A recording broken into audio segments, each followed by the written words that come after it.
पहला प्रश्न, साक्षी भाव क्या है?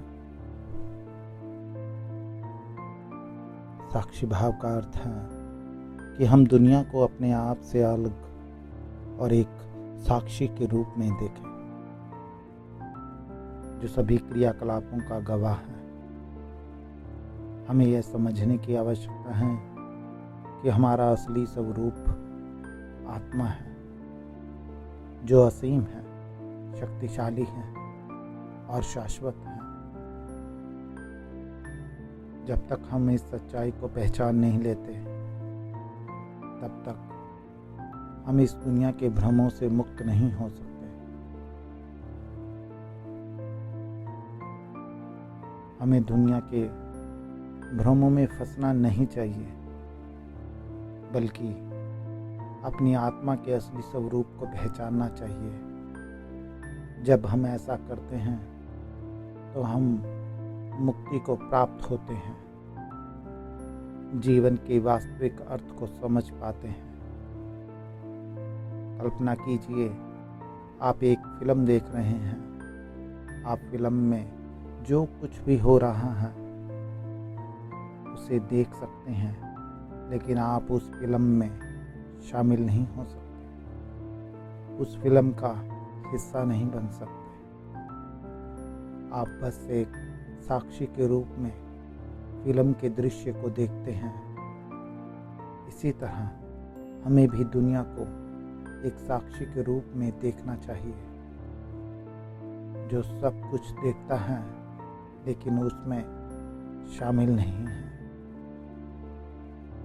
बिना किसी निर्णय के जैसा है वैसा देखना, इसी को साक्षी भाव कहते हैं।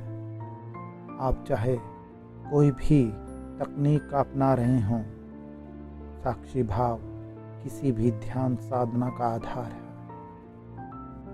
साक्षी भाव के बिना ध्यान संभव ही नहीं। कल्पना कीजिए कि आप आसमान में बादलों को गुजरते हुए देख रहे हैं। कुछ बादल काले और कुछ तूफानी होते हैं, कुछ हल्के हैं। साक्षी भाव आपको दोनों तरह के बादलों को समान रूप से, समान रुचि के साथ देखने के लिए आमंत्रित करता है। बिना तूफानी बादलों को दूर भगाने की इच्छा किए या धूप में चिपके रहने की।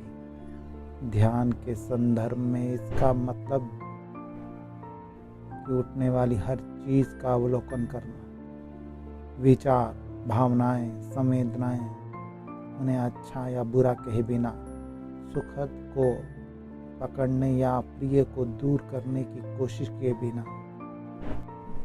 उदाहरण के लिए मैं आपको बताता हूँ कि यदि आप मान लेते हैं कि आप अपनी सांस पर ध्यान लगा रहे हैं और अचानक आपके दिमाग में कल रात हुई पार्टी के बारे में कोई विचार आने लगता है, तब आपको घबराहट होने लगती है। विचारों को दूर भगाने की कोशिश करने में आप अपने आप को लगा देते हैं और विचार दूर हो नहीं पाते, इसलिए आप खुद को कोसने लग जाते हैं। लेकिन खुद को कोसने की बजाय आप बस उन्हें स्वीकार करें